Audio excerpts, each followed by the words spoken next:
اس programme کے تعلق سے باتیں بہت ہوں گی کیونکہ ایک علم کا پروگرام ہے، کمپٹیشن کے تعلق سے یہ پروگرام ہے۔ بچے اس کمپٹیشن لفظ سے اتنے زیادہ مانوس ہو چکے ہیں کہ اب اس کی تفصیل بتانے کی ضرورت نہیں رہی، کیونکہ ہماری پوری زندگی اسی مقابلے میں گزر رہی ہے۔ ہمارا ایک ایک پل کمپٹیشن کے دور سے گزر رہا ہے۔ آنے والا دن ہو یا موجودہ، بغیر کمپٹیشن کے انسان اپنی زندگی میں اپنے مقصد کو حاصل کرنے کے لیے ناکام محسوس کرتا ہے۔ اس لیے مختلف تنظیمیں اس میدان میں کام کر رہی ہیں۔ انہی میں سے ایک اہم تنظیم the nation education and welfare society, جس کا منعقد کردہ کمپٹیشن پروگرام، جس کا تقسیم انعامات کا آج کا یہ پروگرام منعقد ہو رہا ہے۔ اس پروگرام کی تکمیل کے بعد دی نیشن فاؤنڈیشن کلاسز کا افتتاح ہوگا، جس میں بچوں کی کوچنگ کا اہتمام ہوگا۔ اس سلسلے میں آپ کو تفصیلی گفتگو اس پروگرام کے آرگنائزر اور سوسائٹی کے ڈائریکٹر بتائیں گے۔ اس وقت میں صرف اس پروگرام کو آگے بڑھانے کی کوشش کر رہا ہوں۔ کافی دیر ہو چکی ہے، ہم نے باقی وقت جو ہے انتظار میں گزارا ہے، اور مزید بے موقع کی گفتگو میں میں وقت ضائع نہیں کرنا چاہتا۔ اور سب سے پہلے میں آج کے اس پروگرام اور کمپٹیشن کی زندگی کے تعلق سے، تعلیم کے اور کمپٹیشن کے تعلق سے باتیں جو ہوں گی، اس کے لیے میں آواز دینا چاہتا ہوں مولانا افتخار احمد صاحب مفتاحی کو کہ آپ تشریف لائیں، اور تعلیم اور کمپٹیشن کے بیچ کیا رشتہ ہے، بچوں کو تعلیم کے تعلق سے اس طرح کی محنت کتنی بارآور اور کارگر ہو سکتی ہے، اس پر اپنے خطاب سے سامعین کو مستفید فرمائیں۔ مولانا افتخار احمد مفتاحی صاحب۔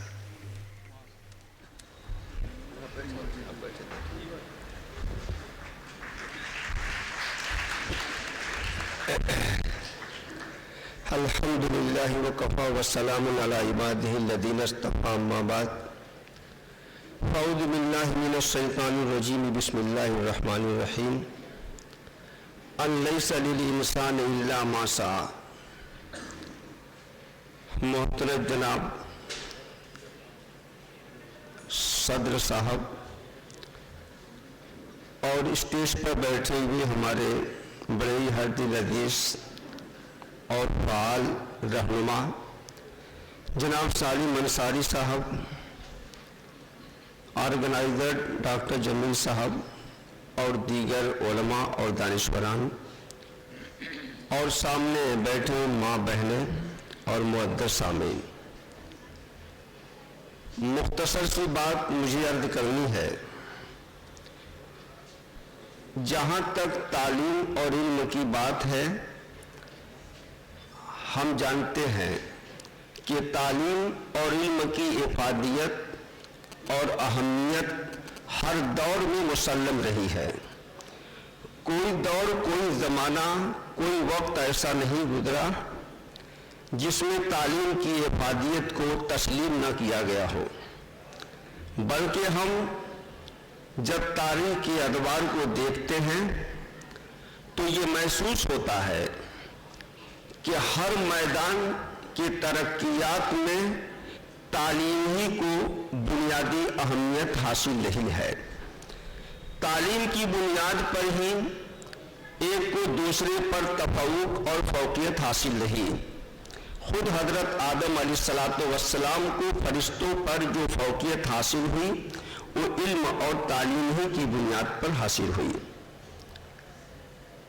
علم ہم سب جانتے ہیں کہ یہ روشنی ہے، اور جہل یہ تاریکی ہے، اور روشنی سے تاریکی کو ختم کیا جاتا ہے۔ علم کی شمع اگر ہم جلائیں گے تو اس سے ہزاروں جہالت اور تاریکیوں کو بجھایا جا سکتا ہے، ہزاروں چراغ جلا کر کے تاریکی کو ختم کیا جا سکتا ہے۔ تعلیم چاہے دینی ہو یا دنیاوی ہو، ہر تعلیم وقت کی ایک اہم ضرورت ہوتی ہے۔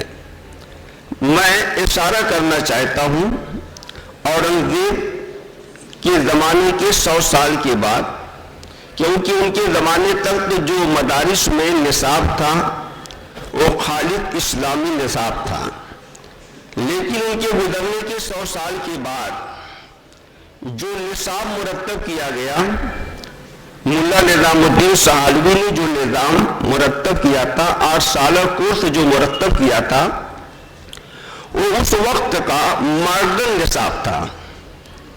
صرف اسلامی نہج پر وہ نصاب مرتب نہیں کیا گیا تھا، بلکہ اس وقت میں جتنے بھی مروجہ علوم تھے ان سارے علوم کو 8 سالہ کورس میں سمو دیا گیا تھا، سمیٹ دیا گیا تھا۔ آپ نے پڑھا ہوگا کتابوں میں کہ اس 8 سالہ نصاب میں 56 علوم کو شامل کیا گیا تھا، 1-2 علوم نہیں تھے۔ اس وقت جتنے بھی علوم مروج تھے، لوگوں میں شائع اور دائع تھے، وہ سارے کے سارے علوم اس میں سمیٹ دیے گئے تھے۔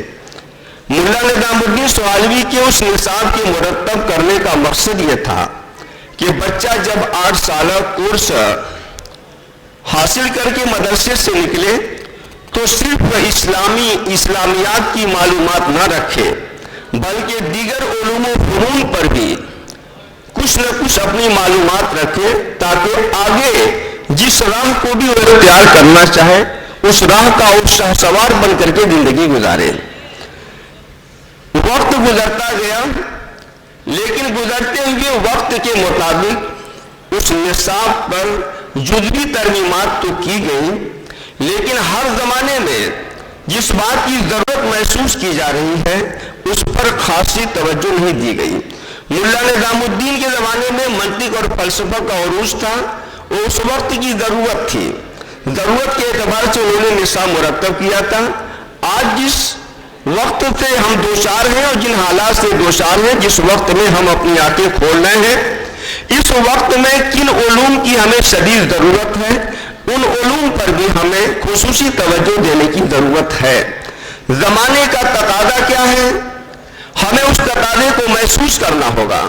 امام ابو یوسف رحمۃ اللہ علیہ نے اس زمانے میں کہا تھا کہ من لم یعرف اہل زمان فہو جاہل، کہ جانکار عالم وہی ہوتا ہے جو زمانے کے نصب و فراز کو جانتا ہے، اس سے واقفیت رکھتا ہے، اور جو زمانے کے اور حالات کے نصب و فراز کو نہیں جانتا وہ در حقیقت عالم نہیں ہوتا، جانکار نہیں ہوتا۔ تو ضرورت اس بات کی ہے کہ ہم اپنے اس وقت کے، اس زمانے کے حالات کو، نصیب و فراز کو محسوس کریں، اور محسوس کرتے ہوئے تعلیم کے میدان میں اپنے آپ کو آگے بڑھائیں۔ ضرورت اس بات کی ہے کہ ہم اپنے نوجوانوں میں، چاہے ہمارے بھائی ہوں یا ہماری بہنیں ہوں، ان کے اندر تعلیم کا جذبہ اور شوق پیدا کرایا جائے۔ اور ظاہر ہے کہ جب جذبہ اور شوق پیدا ہوتا ہے تو معمولی آدمی بھی بہت کچھ کر گزرتا ہے۔ ہم اور آپ یہ بات تو جانتے ہی ہیں کہ وہی شخص کامیاب ہوتا ہے جو کسی بھی میدان میں اپنے آپ کو امتیازی حیثیت سے پیش کرتا ہے۔ آج کا زمانہ صرف علم حاصل کر لینے کا زمانہ نہیں ہے، بلکہ جس شعبے میں بھی آپ قدم رکھیں اس شعبے میں ٹاپر حیثیت اگر آپ رکھیں گے، امتیازی پوزیشن آپ حاصل کریں گے، تب تو آپ کامیاب ہوں گے۔